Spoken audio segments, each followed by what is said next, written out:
إن الحمد لله نحمده ونستعينه ونستغفره ونؤمن به ونتوكل عليه ونعوذ بالله من شرور أنفسنا ومن سيئات أعمالنا من يهده الله فلا مضل له ومن يضلله فلا هادي له ونشهد أن لا إله إلا الله وحده لا شريك له ونشهد أن سيدنا مولانا محمدا عبده ورسوله أرسله بالحق بشيرا ونذيرا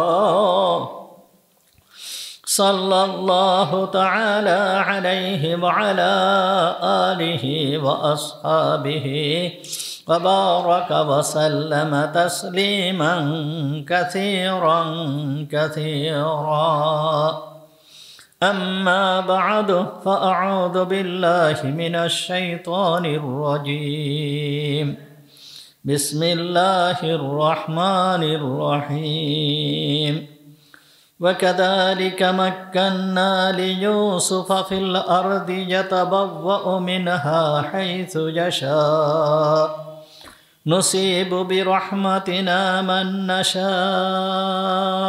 ولا نضيع أجر المحسنين صدق الله العظيم ونحن على ذلك من الشاهدين والشاكرين اللهم صل على محمد وعلى آل محمد كما صليت على إبراهيم وعلى آل إبراهيم إنك حميد مجيد اللهم بارك على محمد وعلى آل محمد كما باركت على إبراهيم وعلى آل إبراهيم إنك حميد مجيد سبحانك لا علم لنا إلا ما علمتنا اللهم انفعنا بما علمتنا فعلمنا ما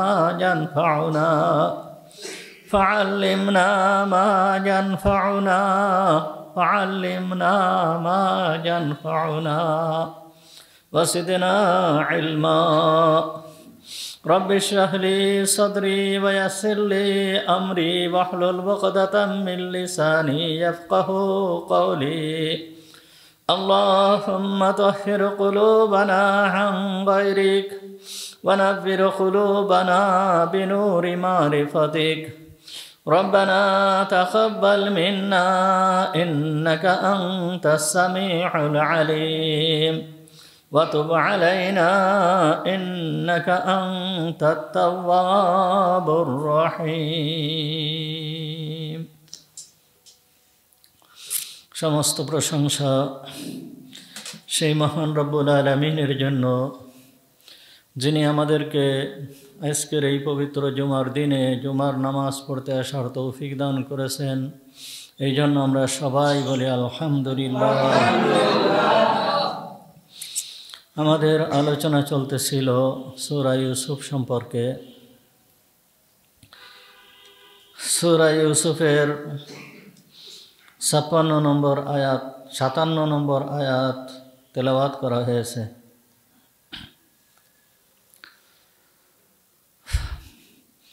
সূরা ইউসুফকে আল্লাহ তাআলা কুরআনুল কারীমের ভিতরে স্থান দিয়েছেন। এর ভিতরে আমাদের জন্য রয়েছে বহুত উপদেশ, বহুত নসিহাত। এই উপদেশ এবং নসিহাতগুলোকে গ্রহণ করার জন্য আল্লাহ তাআলা আমাদেরকে কুরআনুল কারীমের ভিতরে এই সূরা আমাদেরকে দান করেছেন। এর ধারাবাহিক আলোচনা চলে আসতেছে। সূরার প্রায় শেষের দিকে চলে আসছে। গতদিন আলোচনা করা হয়েছিল হযরত ইউসুফ আলাইহিস সালামকে মিশরের বাদশাহী দান করা হলো। অর্থাৎ মিশরের যে বাদশাহ ছিল সেই বাদশাহ হজরতে ইউসুফ আলাইহিস সালামকে ডেকে নিয়ে মিশরের বাদশাহী তাকে দান করলেন এবং নিজে সম্পূর্ণরূপে দায়িত্বমুক্ত হয়ে গেলেন। হজরত ইউসুফ আলাইহিস সালাম সুনাম এবং সুখ্যাতির সাথে সুন্দরভাবে এই রাষ্ট্রকে পরিচালনা করতে লাগলেন। এদিকে আজিজে মিসর মারা গিয়েছিল। উনি কবে মারা গিয়েছেন এই বিষয়ে বিভিন্ন ধরনের মতানৈক্য রয়েছে।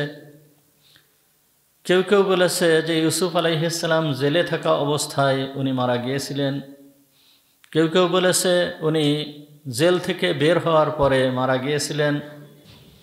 কেউ কেউ বলেছে উনি যেই দিনেই এই দায়িত্বপ্রাপ্ত হলেন তারপরেই উনি মারা গিয়েছিলেন। যাই হোক, যেইভাবেই হোক না কেন আজিজে মিসর মারা গিয়েছিল। মারা যাওয়ার পরে আজিজে মিসরের যে স্ত্রী জুলাইখা, এর অবস্থা অত্যন্ত করুণ হয়ে গিয়েছিল। সে সদা সর্বদা ইউসুফ আলাইহিস সালামের জন্য পাগল ছিল। সে এমন অবস্থা হয়ে গিয়েছিল যে কেউ যদি তার সামনে এসে ইউসুফ আলাইহিস সালামের প্রশংসা করত, তাকে অকাতরে ধন সম্পদ বিলাইয়ে দিত, অকাতরে তাকে ধন সম্পদ দান করত। কেউ ইউসুফ আলাইহিস সালামের সম্পর্কে যে কোনো কথা, ভালো কথা তার সামনে বললেই তাকে প্রচুর পরিমাণে সম্পদ দিয়ে দিত।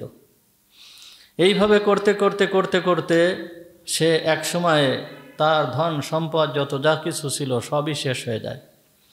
তার যত অলংকার আদি ছিল, স্বর্ণের অলংকার বা অন্যান্য অলংকার আদি যেইগুলো যা ছিল সবগুলো আস্তে আস্তে বিক্রি করে দেয়। বিক্রি করে দিয়ে সে নিঃস্ব হয়ে যায় এবং ইউসুফ আলাইহিস সালামের জন্য ক্রন্দন করতে করতে তার চোখ অন্ধ হয়ে গিয়েছিল। সে তার ওই বিশাল যেই বাড়ি ছিল, ওই বাড়িতে এখন আর কোনো লোকজন থাকে না। ওই বাড়িতে কেমন যেন একটা ভুতুড়ে পরিবেশ, এমন অবস্থা হয়ে গিয়েছিল যে ওই বাড়ির ভিতরে কোনো লোকজন থাকে না। তার বিশেষ সহযোগী দুইটা মহিলা ছিল। এই দুইটা মহিলা তার একটু দেখাশোনা করত। আর ওই বিশাল বাড়িতেও তার এখন থাকা সম্ভব হচ্ছিল না। তাই জুলেখা ওই বাড়ি ছেড়ে দিয়ে সে রাস্তার পাশে এসে বাঁশ দিয়ে খড়ের তৈরি একটা ঘর তৈরি করে সেইখানেই সে থাকতে লাগলো। ওইখানেই সে অবস্থান করে, ওইখানেই সে থাকে। এই জুলেখার যেই ঘটনা, হযরত ইউসুফ আলাইহিস সালামের বিবাহের যে ঘটনা, এইটা কোরআনুল কারীম উল্লেখ করে নাই। কোরআনে এই সম্পর্কে কোনো কিছু বলা হয় নাই। এইটা তাফসিরের কিতাবের ভিতরে মুফাসসিরিন ইকরাম এইগুলোকে উল্লেখ করেছেন। কোরআনের তাফসিরের ভিতরে এইগুলোকে মুফাসসিরিন ইকরাম উল্লেখ করেছেন। রুহুল বায়ান এবং কুরতুবির তাফসিরে রুহুল বায়ান এবং তাফসিরে কুরতুবি থেকে আপনাদের সামনে বর্ণনা করতেছি। তা সে ওই ছোট্ট ঘরের ভিতরে, কুড়ে ঘরের ভিতরে সে একাকী জীবনযাপন করত। যখন কোনো মানুষ তাকে কোনো কিছু দিত তখন সে ওইটাই নিয়ে সে আহার করত। আর যখন কোনো কিছু দিত না তখন সে না খেয়ে থাকত। এইভাবে অনেক কষ্টের ভিতর দিয়ে তার জীবন চলতেছিল। আর সে ওই কুড়ে ঘরের ভিতরে থাকা অবস্থায় এবং সে পূর্বের থেকেই মূর্তি পূজার প্রতি সে অত্যন্ত আসক্ত ছিল। সে অত্যন্ত ধর্ম অনুরাগী ছিল। সে সকাল সন্ধ্যা ওই মূর্তিকে সেজদা করত, মূর্তির সামনে মাথা নত করত, মূর্তির পূজা করত, সদা সর্বদা সে মূর্তির পূজা করত। আর মূর্তির সামনে সে হযরতে ইউসুফ আলাইহিস সালাম সম্পর্কে তার মনের যে বেদনা ছিল, ওই মূর্তির সামনে সে সমস্ত বেদনা পেশ করত। এইভাবে চলতে থাকে। চলতে চলতে এমন এক অবস্থা হয়ে গিয়েছিল যে ওই মূর্তি তার কোনো কথা শোনে না। সে হচ্ছে পাথরের মূর্তি, মাটি দিয়ে তৈরি মূর্তি, সে কিভাবে কথা শুনবে? তো একদিন তার এমন মনের ভিতরে এমন একটা অনুশোচনা আসছে, সে মূর্তিকে সামনে নিয়ে বলতেছে, তোর সামনে কত ইউসুফের কথা কত বারবার স্মরণ করলাম, কিন্তু তুই ইউসুফ সম্পর্কে কোনো কিছু করতে পারলি না। তুই আমার যে দুর্বলতা, এই দুর্বলতার প্রতিও বিন্দুমাত্র তোর কোনো অনুগ্রহ হলো না। আমার চোখ দুটো অন্ধ হয়ে গিয়েছে, এই চোখ দুটোকে ফিরে পাওয়ার জন্য তোর কাছে কত অনুনয় বিনয় করলাম, কিন্তু কোনো কুলকিনারা হলো না। সুতরাং সে একদিন ওই মূর্তিকে সামনে নিয়ে এইসব ধরনের কথা বলতে বলতে সে হঠাৎ করে বলে ফেলল, তাব্বান লাকা ওয়ালিমান ইয়াসজুদু লাক, ধ্বংস হ তুই এবং ধ্বংস হোক ওই ব্যক্তি যে তোর পূজা করে। এই বলে সে মূর্তিটাকে ভেঙ্গে চুরে চুরমার করে ফেলে দিল এবং ওই সময় বলতে লাগলো, আনা কাফিরাতুম বিক, আমি তোকে অস্বীকার করলাম, আমি তোকে আর মানি না, আমি তোকে আর মানব না। আমানতু বিরব্বি ইউসুফ, আমি এখন ঈমান আনলাম ইউসুফের রবের প্রতি, ইউসুফের রবের প্রতি ঈমান আনলাম। এই বলে সে আল্লাহর প্রতি ঈমান আনলো। ঈমান এনে এরপরের থেকে সে সকাল সন্ধ্যা আল্লাহকে ডাকতে থাকে, আল্লাহকে ডাকতে থাকে, এইভাবেই আল্লাহকে ডাকতে থাকে। কিন্তু আল্লাহকে ডাকবে কিভাবে, আল্লাহকে ডাকার পদ্ধতি তো সে জানে না। ইউসুফ আলাইহিস সালামকে সে গোপনে গোপনে যেইভাবে একটু দেখেছিল, সে তার মাবুদকে কিভাবে ডাকে, সে তার রব কিভাবে ডাকে, সেইভাবে জুলেখা ওই ঘরের ভিতরে বসে বসে বসে বসে ওইভাবে আল্লাহকে ডাকতে থাকে। এইভাবে চলে গেল বহুদিন। চলে যেতে যেতে ইউসুফ আলাইহিস সালামও তার রাষ্ট্রীয় কাজে প্রত্যেক দিন বের হতেন। এমনভাবে বের হতেন যে ইউসুফ আলাইহিস সালাম যখন প্রত্যেক সপ্তাহে একবার ওনার যেই সমস্ত সৈন্য ছিল, লোক লস্কর ছিল, তাদেরকে নিয়ে উনি বের হতেন। যখন বের হতেন 1,00,000 সেনাবাহিনী থাকতো তার সাথে। এবং যখন তিনি ঘোড়ায় উঠতেন, ঘোড়ায় ওঠার সঙ্গে সঙ্গেই ওই ঘোড়াগুলো এমন একটা আওয়াজ করত, যেই আওয়াজটা 2 মাইল দূরের থেকেই শোনা যেত। এবং ওই আওয়াজটা শোনার সঙ্গে সঙ্গে সমস্ত লোকেরা বুঝতে পারত যে ইউসুফ এখন রওনা হচ্ছে। তো যখন সে এইভাবে রওনা হতো, তো জুলেখা ওই দূরে তার ওই ছোট্ট কুটির ভিতরে থেকে সে ইউসুফ আলাইহিস সালাম যখন চলতো রাস্তা দিয়ে, তখন সে রাস্তার পাশে এসে চিৎকার করে আওয়াজ দিত, ইয়া ইউসুফু ইয়া ইউসুফু, এইরকমভাবে আওয়াজ দিতে থাকতো। কিন্তু এই সমস্ত মানুষের যে আওয়াজ এবং ঘোড়ার যে আওয়াজ, এই আওয়াজের ভিতরে ওই মহিলার আওয়াজ ইউসুফ আলাইহিস সালামের কাছ পর্যন্ত পৌঁছাতো না, ইউসুফ আলাইহিস সালামের কান পর্যন্ত পৌঁছাতো না। এত আওয়াজের ভিতরে এক বৃদ্ধা মহিলার আওয়াজ, এইটা কি তার কান পর্যন্ত পৌঁছায়? কখনো পৌঁছায় না। এইভাবে করতে করতে একদিন জুলেখা ও যখন রওনা হয়েছে, রওনা হওয়ার সঙ্গে সঙ্গে ইউসুফ আলাইহিস সালামকে দূর থেকে দেখে তখন জুলেখা সে বলতেছে, সুবহানা মান জাআলাল মুলুকা আবিদা বিমাসিয়াতি ওয়া জাআলাল আবিদা মুলুকান লিতাআতি। এই কথা জুলেখা তার মুখ দিয়ে বের করেছে। এর অর্থ আছে সুবহানা মান, ওই ব্যক্তি পবিত্র, ওই সত্তা পবিত্র, যেই সত্তা বাদশাকে গোলামে পরিণত করেন তার নাফরমানির কারণে, আর গোলামকে বাদশা বানান তার ইবাদত করার কারণে, তার ফরমাবরদারি করার কারণে। এই কথাটা যখন বলছে, বলার সঙ্গে সঙ্গে ফাআলকাহু কালামাহু ফি মাসামিহি ইউসুফ, তখন আল্লাহ তাআলা তার এই কথাকে বাতাসের সাহায্যে হযরতে ইউসুফ আলাইহিস সালামের কানে পৌঁছায় দেন। যখন ইউসুফ আলাইহিস সালামের কানে এই কথা পৌঁছানোর সঙ্গে সঙ্গে ইউসুফ আলাইহিস সালাম মোহিত হয়ে গিয়েছেন। কি এত সুন্দর কথা, এত সুন্দর আশ্চর্য ধরনের কথা, কে বলল এই ধরনের কথা? ইউসুফ আলাইহিস সালাম বুঝতে পারছে কোনো একজন বৃদ্ধা মহিলা বলছে। ইউসুফ আলাইহিস সালাম দাঁড়িয়ে গেলেন, দাঁড়িয়ে গিয়ে লক্ষ্য করলেন যে এই কথা কে বলছে। উনি দেখতে পারলেন সেই মহিলাকে, যেই বৃদ্ধা মহিলা এই কথা বলছে। তখন ইউসুফ আলাইহিস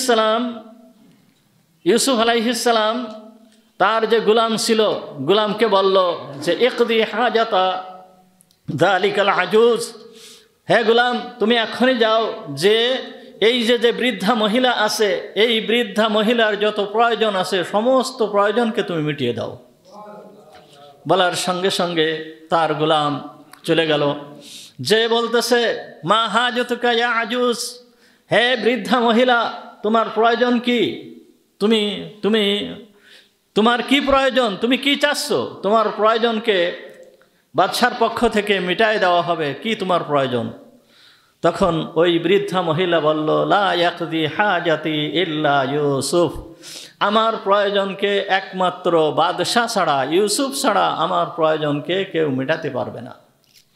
যখন একথা গোলাম এসে হযরত ইউসুফ আলাইহিস সালামকে বলল, তখন ইউসুফ আলাইহিস সালাম বলল যে ঠিক আছে, ওই বৃদ্ধা মহিলাকে আমার বাসভবনে নিয়ে যাও, ওইখানে রাখো, আমি পরে যখন সফর থেকে ফিরে আসব, ফিরে এসে এরপরে যাই আমি সাক্ষাৎ করব।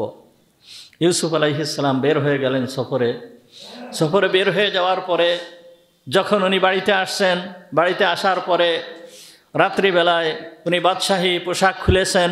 বাদশাহী পোশাক খোলার পরে উনি বাসায় যে পোশাক পরেন সেই পোশাক পরিধান করে উনি ঘরের ভিতরে যে ইবাদতখানা আছে, নিজের ঘরের ভিতরে আল্লাহ তাআলার ইবাদতের জন্য একটা ঘর তৈরি করে রেখেছিল।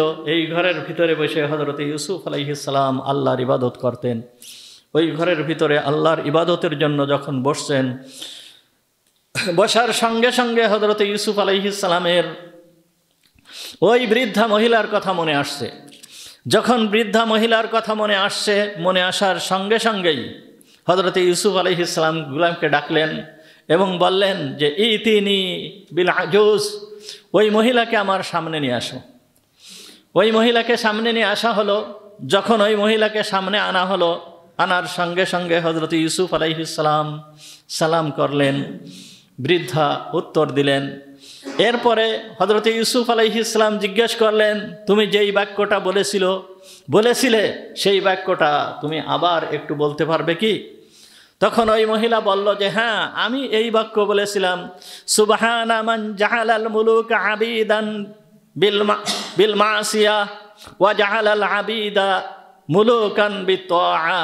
আমি এই বাক্যটা বলেছিলাম, অর্থাৎ ওই সত্তা পবিত্র, যেই সত্তা বাদশাকে গোলাম বানান তার নাফরমানির কারণে, আর গোলামকে বাদশাহ বানান তার ফরমাবরদানির কারণে, তার ইবাদতের কারণে। তখন ইউসুফ আলাইহিস সালাম বললেন, কত সুন্দর কথা, কত সুন্দর কথা। এরপরে হযরত ইউসুফ আলাইহিস সালাম ওই মহিলার কাছে জিজ্ঞেস করতেছেন যে মান আনতা, তুমি কে, তোমার প্রয়োজন কি? তখন ইউসুফ আলাইহিস সালাম, তখন জুলাইখা বলল যে ইয়া ইউসুফ আনতা নাসিতাহা, হে ইউসুফ তুমি কি আমাকে ভুলে গিয়েছো? হে ইউসুফ তুমি কি আমাকে ভুলে গিয়েছো? যখন ওই বৃদ্ধা মহিলার মুখে নিজের নাম শুনলেন, ইয়া ইউসুফু আনতা নাসিতাহা, তখন ইউসুফ আলাইহিস সালাম আশ্চর্য হয়ে গেল যে এই বৃদ্ধা মহিলা আবার আমার নাম নিয়ে, আমি এখন মিশরের বাদশাহ, আমার নাম নিয়ে কথা বলতেছে, আবার কোন মহিলা? আরও বলতেছে যে আনতা নাসিতাহা, তুমি আমাকে ভুলে গিয়েছো। এরপরে জুলাইখা বলা শুরু করলো, তোমার খেদমত করার জন্য আমি সদা সর্বদা প্রস্তুত থাকতাম, তোমাকে নিজে হাতে আমি খাওয়াইছি, এক জায়গায় বসে খানা খেয়েছি, তোমাকে সুন্দর ঘরের ব্যবস্থা করেছি, তোমাকে সুন্দর বাসস্থানের ব্যবস্থা করেছি, তোমাকে যথাযথ সম্মান দিয়েছি, তোমার জন্য এ করেছি, ও করেছি, তা করেছি, এক এক করে সব বলা শুরু করলো। এরপরে বলতেছে ইয়া ইউসুফ আনতা নাসিতানি, হে ইউসুফ তুমি কি আমাকে ভুলে গিয়েছো? আজ তুমি কি আমাকে ভুলে গিয়েছো? তখন ইউসুফ আলাইহিস সালামের আর বুঝতে বাকি থাকলো না যে একে, এই মহিলাকে, এই মহিলা নিশ্চয়ই জুলাইখা হবে, কিন্তু জুলাইখা তো এই রকম ধরনের মহিলা না, সে তো বিশ্ব সুন্দরী মহিলা, সে তো আজিজে মিসরের স্ত্রী, সে তো অনেক ধনবতী, কিন্তু তার এ অবস্থা কেন? এ তো বৃদ্ধা এক মহিলা। জুলেখা আর এই মহিলার ভিতরে তো অনেক পার্থক্য রয়ে গিয়েছে, এ আবার জুলেখা কিভাবে হয়? তখন ইউসুফ আলাইহিস সালাম আবার জিজ্ঞেস করলেন, মান আনতি, তুমি কে? তখন জুলেখা তখন বলল, আনা ইমরাআতুল আজিজ জুলাইখা, আমি হচ্ছে মিশরের প্রধানমন্ত্রীর স্ত্রী, আমি জুলাইখা, তুমি কি আমাকে ভুলে গিয়েছো? তখন হযরতে ইউসুফ আলাইহিস সালাম বললেন, ওয়া আনতা বা'দু ফিদ দুনিয়া হায়াত ইয়া বালিজাল ইয়া মারকাজিল ফিতনা ওয়া ইয়া আহলাল বালিজা। হযরতে ইউসুফ আলাইহিস সালাম তখন বললেন, লা ইলাহা ইল্লাল্লাহ ওয়া হুয়া হাইয়ুন লা ইয়ামুত ওয়া হুয়া ইউহয়ি ওয়া ইউমীত। ইউসুফ আলাইহিস সালাম বলতেছে, ওই সত্তা ছাড়া কোনো, ওই ইলাহ ছাড়া কোনো ইলাহ নেই, যেই ইলাহ একমাত্র আল্লাহ, যেই আল্লাহ জীবিত, যেই আল্লাহ কখনোই মৃত্যুবরণ করেন না, যেই আল্লাহ জীবিত করেন, যেই আল্লাহ মৃত্যু দান করেন। এরপরে জুলাইখাকে লক্ষ্য করে বলতেছে যে, ও আনতা বাহাদু ফিদ দুনিয়া, তুমি এরপরেও দুনিয়ায় জীবিত রয়েছো, হে ফিতনার মূল, তুমি এখনো দুনিয়ায় জীবিত রয়েছো। তখন জুলাইখা হযরতে ইউসুফ আলাইহিস সালামকে বলল, আনতা আবখালতা ফিদ দুনিয়া, হে ইউসুফ, তুমি কি দুনিয়ার যেই সমস্ত বিষয়াদি রয়েছে, এই সমস্ত বিষয়াদির জন্য তুমি আমার প্রতি কার্পণ্য করতেছো? অর্থাৎ আল্লাহ আমাকে জীবিত রাখছে, এই জন্য আমি জীবিত রয়েছি, আর তুমি আমাকে বলতেছো তুমি এখনো জীবিত রয়েছো। তখন হযরতে ইউসুফ আলাইহিস সালাম কেঁদে দিলেন। ইউসুফ আলাইহিস সালাম কাঁদতে লাগলেন। এরপরে হযরতে ইউসুফ আলাইহিস সালাম বলতেছে, মা যা হাজাতুক, তোমার প্রয়োজন কি, তুমি কি চাও আমার কাছে? তখন জুলাইখা বলতেছে, আনতা ফাআলতাহা, তুমি কি আমার প্রয়োজনকে মিটাবে, তুমি কি আমার প্রয়োজনকে মেটাতে পারবে?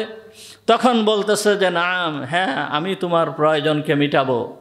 জুলাইখা বিশ্বাস করতে পারতেছে না যে ইউসুফ আমার প্রয়োজনকে মিটাবে, কথা জুলাইখা বিশ্বাস করতে পারতেছে না। সে বারবার বলতেছে, আনতা ফাআলতাহা, তুমি কি আমার প্রয়োজনকে মিটাবে? তখন ইউসুফ আলাইহিস সালাম এক পর্যায়ে বলে ফেললো যে, নাম বিহাক্কি শাইবাতি ইব্রাহিম, হ্যাঁ, অবশ্যই আমি তোমার প্রয়োজনকে মিটাবো। আমি আমার দাদা ইব্রাহিমের শুভ্র ধাড়ির কসম করে বলতেছি যে আমি তোমার প্রয়োজনকে মিটাবো। তখন জুলাইখা বলল যে, তোমার কাছে আমার 3টা প্রয়োজন, তোমার কাছে আমার 3টা প্রয়োজন, আমি তোমার কাছে 3টা জিনিস চাই। 1 নাম্বার কথা হচ্ছে, আমার চোখ অন্ধ হয়ে গিয়েছে, আমি চোখে দেখি না, আমি চোখে দেখতে পারি না, তোমার জন্য ক্রন্দন করতে করতে আমার চোখ দুটা অন্ধ হয়ে গিয়েছে, সুতরাং আমি চাই তুমি আল্লাহর কাছে দোয়া করো। এখন তার কথা পরিবর্তন হয়ে গেছে, সমস্ত কথার ভিতরে পরিবর্তন চলে আসছে। এখন সে আল্লাহর প্রতি ঈমান এনেছে, আল্লাহর বান্দি হিসাবে সে অন্তর্ভুক্ত হয়েছে, এই জন্য তার কথার ভিতরে পরিবর্তন চলে আসছে।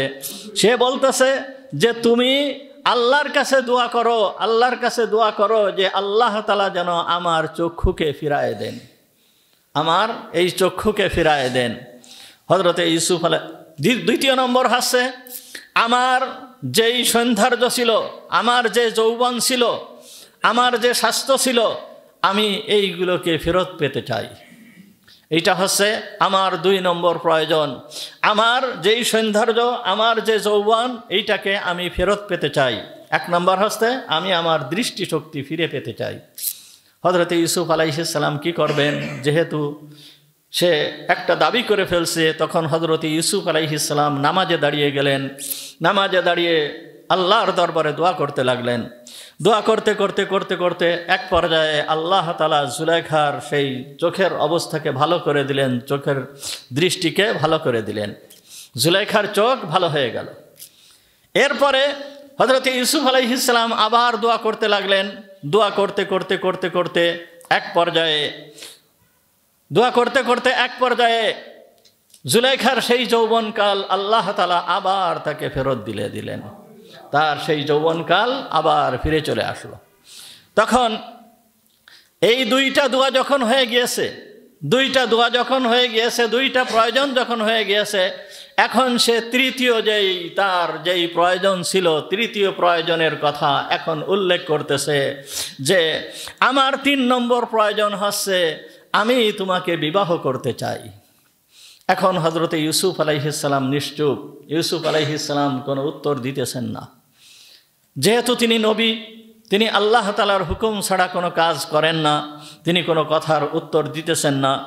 ইতিমধ্যে হযরত জিবরিল আমিন আলাইহিস সালাম এসে হাজির। হযরত জিবরিল আমিন আলাইহিস সালাম এসে হযরত ইউসুফ আলাইহিস সালামকে বললেন যে আল্লাহ তাআলার পক্ষ থেকে নির্দেশ দেওয়া হয়েছে তোমাকে ওই জুলাইখার সঙ্গে বিবাহ দেওয়ার জন্য, সুতরাং তুমি জুলাইখাকে বিবাহ করে নাও। তখন হযরত ইউসুফ আলাইহিস সালাম তার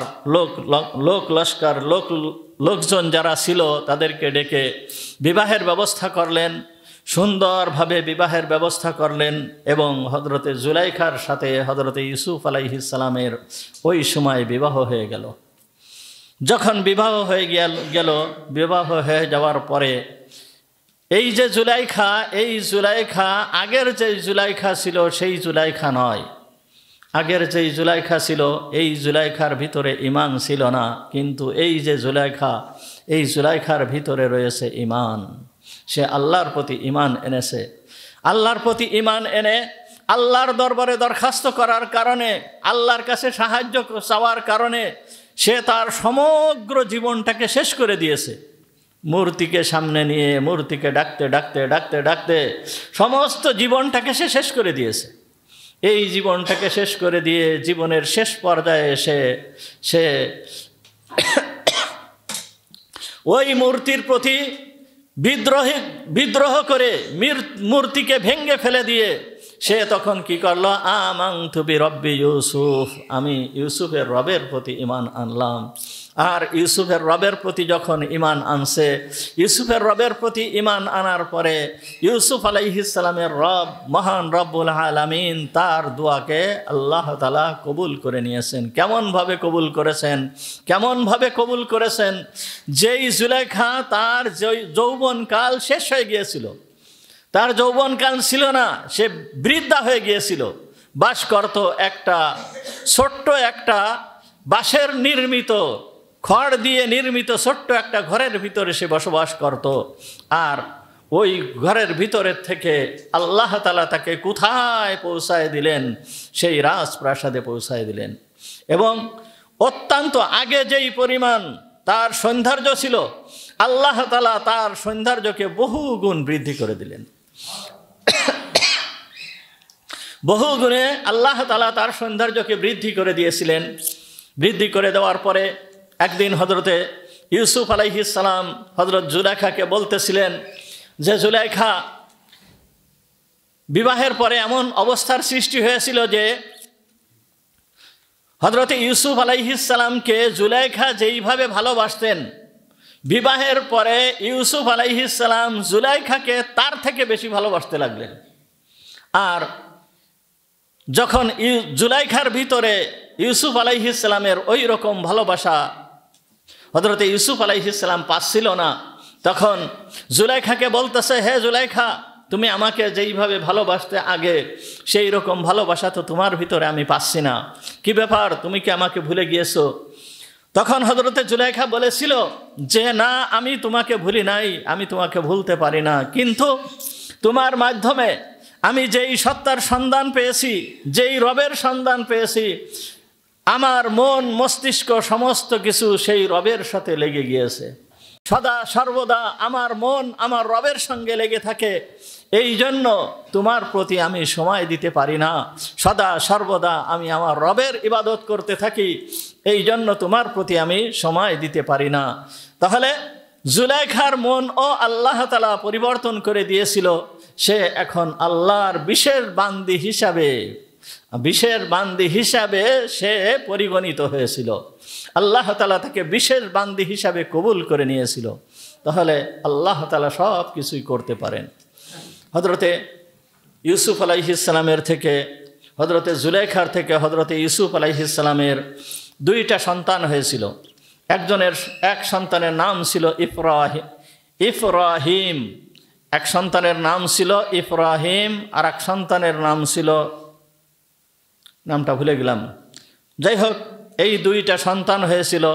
এই 2টা সন্তানেরও আল্লাহ তাআলা ওই রকম ধরনের সৌন্দর্য দান করেছিল, যেই রকম সৌন্দর্য আল্লাহ তাআলা হযরতে ইউসুফ আলাইহিস সালামকে দিয়েছিল।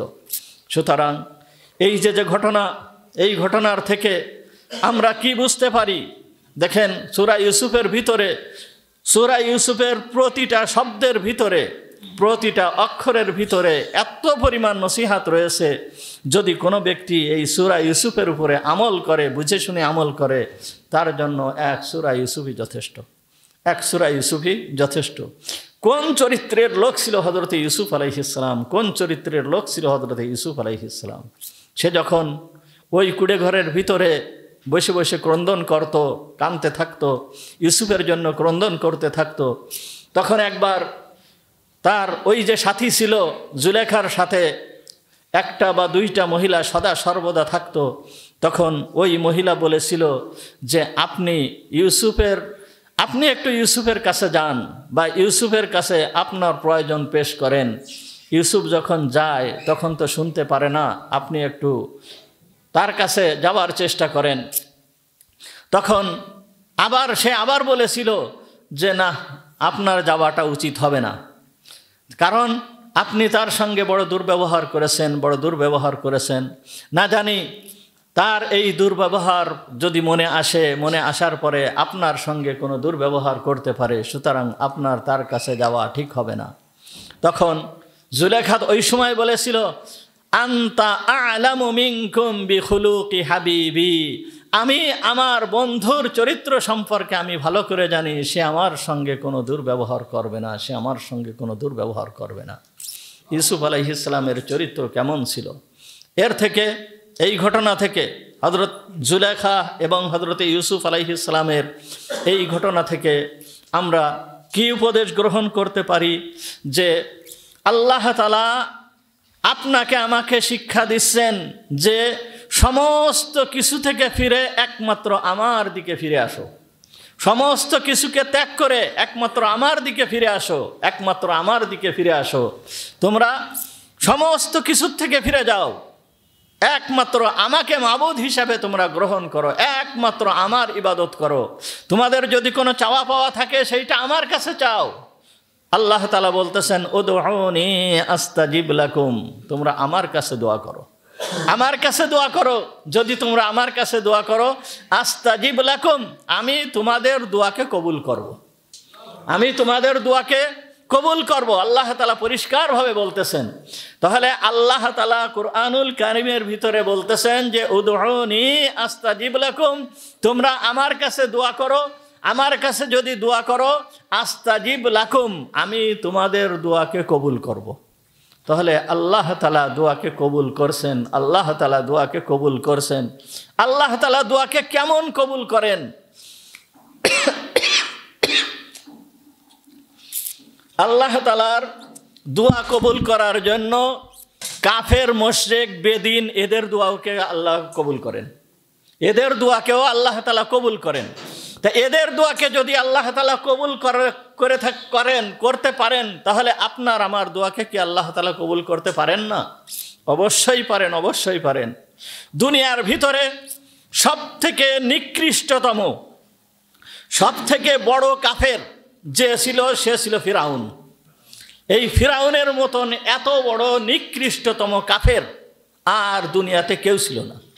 নমরুদও বড় কাফের ছিল, কিন্তু ফিরাউনের মতন এত বড় নিকৃষ্টতম কাফের ছিল না।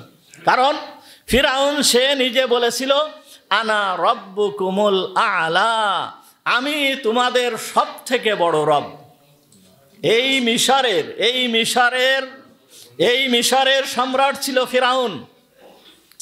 যেই মিশরের অধিপতি যেই মিশরের বাদশাহ হযরত ইউসুফ আলাইহিস সালাম, সেই মিশরেরই সম্রাট ছিল কে?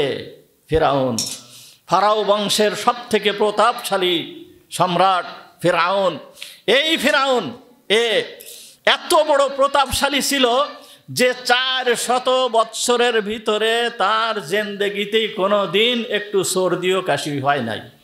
সর্দি কাশি কাকে বলে এ কখনোই স্পর্শ করে নাই। একটু মাথা ব্যথাও হয় নাই, সামান্য একটু জ্বরও হয় নাই।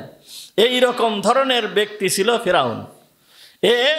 এইভাবে রাষ্ট্র পরিচালনা করতেছিল এবং সে মিশরের লোকেদেরকে বলতো যে আনা রব্বুকুমুল আলা, আমি তোমাদের সব থেকে বড় রব।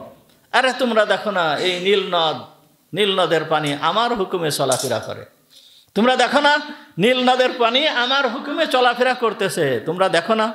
মিশরবাসীকে এ কথা বলেছিল। কি করে এ কথা বলেছিল দেখেন। এই যে কাফের, সব থেকে বড় কাফের, এই কাফের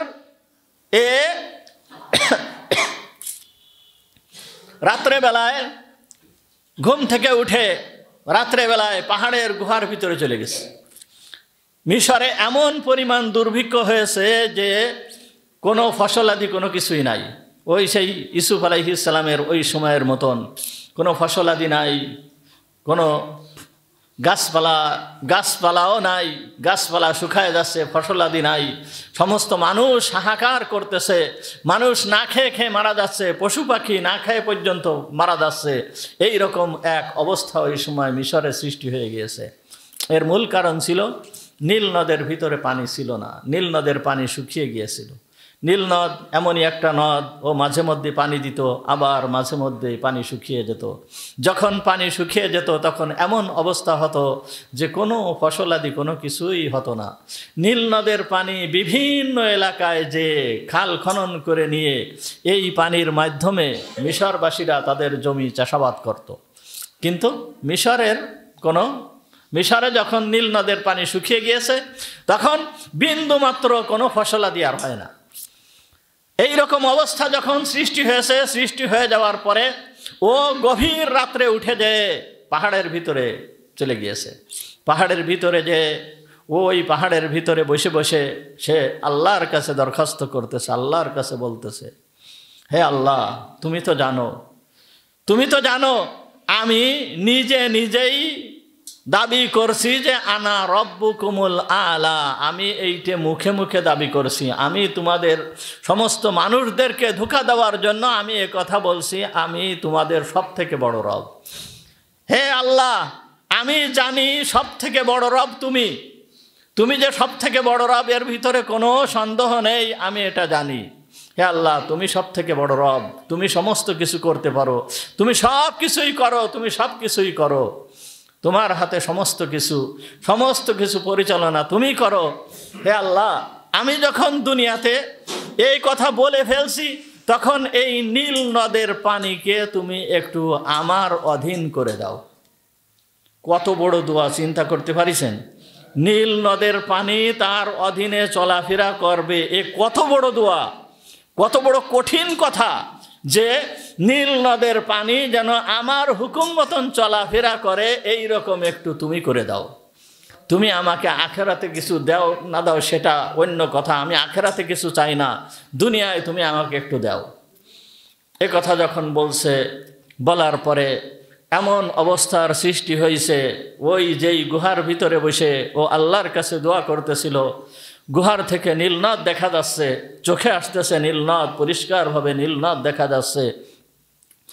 ওই সময়ে হঠাৎ করে তার নীল নদের দিকে চোখ পড়ে গিয়েছে। চোখ পড়ে যাওয়ার সঙ্গে সঙ্গে দেখে নীল নদের পানি ঢেউ খেলে খেলে চলতেছে।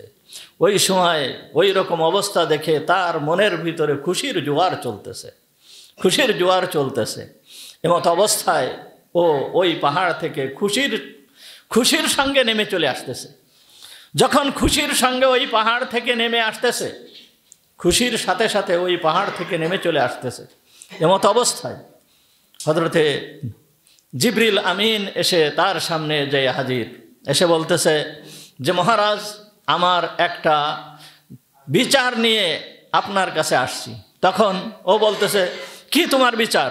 এখন বিচার নিয়ে কি জন্য আসছো? আমি যখন দরবারে বসি তখন তুমি আসবে। তখন বলতেছে, না মহারাজ, তেমন কিছু না, একটা রায়, আপনি শুধুমাত্র রায়টা দিলেই চলবে। তখন বলতেছে, কি তোমার সে কথা বলো। তখন বলতেছে, যেই মনিব, যেই গুলাম তার মনিবের কথা মানে না, যেই গুলাম তার মনিবের কথা মানে না, যেই বান্দা তার মালিকের কথা মানে না, এই গুলাম বা এই বান্দার শাস্তি কি হতে পারে, এই রায়টা আপনি একটু দিয়ে দেন। তখন ফিরাউনের যেহেতু নীল নদের পানি দেখা যাচ্ছে চোখের সামনে, মনের ভিতরে একটা খুশি রয়েছে। তখন বলতেছে, যেই গুলাম তার মনিবের কথা মানে না, তার শাস্তি হচ্ছে তাকে ওই নীল নদের পানিতে চুবাই মারতে হবে, এইটাই হচ্ছে তার শাস্তি। তখন জিবরিল আমিন আলাইহিস সালাম একটা কাগজের টুকরা তার সামনে ধরে বলতেছে যে, জনাব আপনি এইখানে একটু ওই কথাটা লিখে একটু সই করে দেন। তখন সে ওই কথাটা লিখে একটু সই করে দিল। সই করে দেওয়ার পরে জিবরিল আমিন এসে চলে গেল। চলে যাওয়ার পরে এই ফিরাউন, যে কথা বোঝাতে চাচ্ছিলাম, যে এই ফিরাউন সে কি দোয়া করেছে, ফিরাউন কি দোয়া করেছে, যেই দোয়া করেছে আল্লাহ তাআলা তার দোয়াকে সেইভাবে কবুল করেছে, সেইভাবে কবুল করেছে। আর সে যা রায় দিয়েছিল সেই রায় কার্যকর হয়েছে। সে যখন মূসা আলাইহিস সালামের পিছু ধাওয়া করেছিল, মূসা আলাইহিস সালামের পিছু ধাওয়া করেছিল, মূসা আলাইহিস সালামের সঙ্গে ছিল 18 লক্ষ লোক ছিল, বনি ইসরাইলদের 18 লক্ষ লোক মূসা আলাইহিস সালামের সঙ্গে ছিল। এই 18 লক্ষ লোক নিয়ে হযরতে মূসা আলাইহিস সালাম লোহিত সাগরের তীরে যখন অবস্থান করতেছিল, লোহিত সাগরের তীরে অবস্থান করার সঙ্গে সঙ্গে দেখেন, এইখানেও আল্লাহ তাআলার কুদরত দেখেন, এইখানেও আল্লাহ তাআলার কুদরত। আল্লাহ তাআলা আমাদেরকে কি শিক্ষা দিতেছেন, এইখানেও আল্লাহ তাআলার কত বড় কুদরত। এই 18 লক্ষ লোকজন নিয়ে যখন মূসা আলাইহিস সালাম লোহিত সাগরের তীরে 14 লক্ষ লোক নিয়ে যখন মূসা আলাইহিস সালাম লোহিত সাগরের তীরে, পিছন দিয়ে 18 লক্ষ সৈন্য নিয়ে পিছন থেকে 18 লক্ষ সৈন্য নিয়ে ফিরাউন এই সম্পূর্ণ মূসা আলাইহিস সালামের সমস্ত বাহিনীকে ঘিরাও করে ফেলেছে। এখন এই মূসা আলাইহিস সালামের এই বাহিনীর পরিত্রাণের কোনো পথ নাই। সামনে লোহিত সাগর, পিছনে এই ফিরাউনের বাহিনী বেষ্টন করে রাখছে। তারা কিভাবে পালাবে, পালানোর কোনো সুযোগ নেই। আর একমাত্র পালানোর পথ হচ্ছে লোহিত সাগরের ভিতরে ঝাঁপ দেওয়া। আর লোহিত সাগরের ভিতরে ঝাঁপ দিয়ে একজনও তো বাঁচতে পারবে না, যেহেতু বিশাল সমুদ্র, এর থেকে বাঁচারও কোনো পথ নাই। এই রকম অবস্থায় ওই বনি ইসরাইলেরা হযরতে মূসা আলাইহিস সালামকে তখন বলেছিল, কি বলেছিল, যে হে মূসা, ফিরাউনের সাথে, ফিরাউনের বাড়িতে কাজকাম করে অন্তত কষ্টের ভিতরে থেকেও আমরা আমাদের সংসার চালাচ্ছিলাম, খেয়ে দিয়ে বেঁচেছিলাম। আর তুমি আজকে আমাদেরকে এমন অবস্থা করলে যে আজকে হয়তো ফিরাউনের এই বাহিনীর ঘোড়ার পায়ের তলে পড়ে আমাদের মরতে হবে, আর না হয় এই লোহিত সাগরের ভিতরে আমাদের চাপ দিয়ে মরতে হবে, তাই ছাড়া দ্বিতীয় কোনো পথ নাই। তখন হযরতে মূসা আলাইহিস সালাম বলেছিল, কাল্লা, কখনো না, ইন্না মাহিয়া রব্বি সায়াহদিন, আমার সঙ্গে আমার রব আছে, আমার রব আমাকে যে কোনো পথ বাতলায় দেবেন। তখন মূসা আলাইহিস সালাম একথা বলেছিল। আল্লাহর প্রতি ভরসা কিরকম ছিল, একথা আমাদেরকে কথা বলে ওইটাই শিক্ষা দেওয়া হচ্ছে যে বান্দার একমাত্র সম্বল হচ্ছে কি আল্লাহ। মুমিনদের একমাত্র সম্বল হচ্ছে আল্লাহ। সর্ব অবস্থায় আল্লাহর কাছে সাহায্য চেতে হবে, আল্লাহর কাছে সাহায্য চেতে হবে। আল্লাহর কাছে যদি সাহায্য কেউ চায় তাহলে আল্লাহ তাআলা এইভাবে তাকে সাহায্য করেন। হযরত মূসা আলাইহিস সালামকে আল্লাহ তাআলা বললেন, ইযরিব বিআসাকাল বাহর, হে মূসা, তুমি তোমার এই হাতের লাঠি দিয়ে সমুদ্রে আঘাত করো। তুমি তোমার হাতের লাঠি দিয়ে সমুদ্রে আঘাত করো। আমরা যদি হতাম তাহলে আমরা কি বলতাম, যে একটা লাঠি, এই লাঠি দিয়ে সমুদ্রে আঘাত করলে কি হবে, না একটু পানি ছিটে যাবে, পানি ছিটে এদিকে ওদিকে যাবে। কিন্তু লাঠি দিয়ে সমুদ্রে আঘাত করলে এর ভিতরে কি রহস্য আছে, কি হিকমত আছে? আর এই লাঠি দিয়ে আঘাত করলেই বা কি হবে? কিন্তু মূসা আলাইহিস সালাম যেহেতু আল্লাহর নবী, তার আল্লাহর প্রতি বিশ্বাস ছিল, সুতরাং হযরতে মূসা আলাইহিস সালাম তার হাতের লাঠি দিয়ে ওই সমুদ্রের উপরে নিক্ষেপ করলেন, সমুদ্রের উপরে বাড়ি দিলেন। বাড়ি দেওয়ার সঙ্গে সঙ্গেই ওই সমুদ্রের ভিতরে সমুদ্রের পানি ফেটে 12টা রাস্তা হয়ে গেল। 12টা রাস্তা। 12টা রাস্তা কেন? ওই ইউসুফ আলাইহিস সালামের সেই কয় ভাই? ইউসুফ আলাইহিস সালামের 12 জন ভাই না? ওই ইউসুফ আলাইহিস সালামের যে 12 ভাই, 12 ভাইয়ের 12 গোত্র, 12 ভাইয়ের 12টা গোত্র, এই 12টা গোত্রের জন্য আলাদা আলাদা 12টা রাস্তা আল্লাহ তাআলা করে দিলেন। যখন এই 12টা গোত্রের জন্য 12টা আলাদা আলাদা রাস্তা করে দিলেন, এমন রাস্তা যে পানি উঁচু হয়ে দাঁড়িয়ে গেল, একেবারে সম্পূর্ণ পানি উঁচু হয়ে দাঁড়িয়ে গেল। কেমন যেন সীসা ঢালা প্রাচীরের মতন, গ্লাস দিয়ে আটকানো পানির অবস্থা এই রকম, নিচে দিয়ে একেবারে সুড়ঙ্গ পথের মতন দেখা যাচ্ছে। 12টা রাস্তা, এই পাশের লোকজন ওই পাশের লোক এদেরকে দেখতে পারতেছে যে ওই পাশের লোকেরা চলাচল করতেছে, ওই পাশের লোকেরা চলাচল করতেছে। যদি এই রকম দেখতে না পারতো তাহলে এক দলের ভয় হতো যে আমরা কি ডুবে না যাই বা কি দেখি হয়, আমাদের অন্য দলরা কোথায়। আল্লাহ তাআলা এমন ব্যবস্থা করে দিলেন, গ্লাসের মতন 12টা রাস্তা বানিয়ে দিলেন। এই রাস্তার ভিতর দিয়ে এই বনি ইসরায়েলরা সব আস্তে আস্তে আস্তে আস্তে করে এই লোহিত সাগর পার হয়ে ময়দানে তিহের ময়দানে এসে উপস্থিত হলেন, এইখানে চলে আসলেন। যখন এইখানে চলে আসার পরে এরপরে যখন ফিরআউন দেখলো যে বনি ইসরায়েল সব আমার সামনে, তখন সে ধাওয়া করলো। ধাওয়া করার পরে দেখলো যে ব্যাপার কি, তাদের তো পাওয়া যায় না, তারা তো আস্তে আস্তে মনে হচ্ছে যে কমিয়ে যাচ্ছে। কোথায় যাচ্ছে তারা? দেখে যে সমুদ্রের ভিতর দিয়ে তারা পার হয়ে চলে গেছে, সমুদ্রের ভিতর দিয়ে তারা পার হয়ে চলে গেছে। ব্যাপার কি, এই রকম কিভাবে হলো? সে সামনে আসলো, সামনে এসে দেখে 12টা রাস্তা এখনো পর্যন্ত দাঁড়িয়ে আছে। 12টা রাস্তা এখনো পর্যন্ত দাঁড়িয়ে আছে।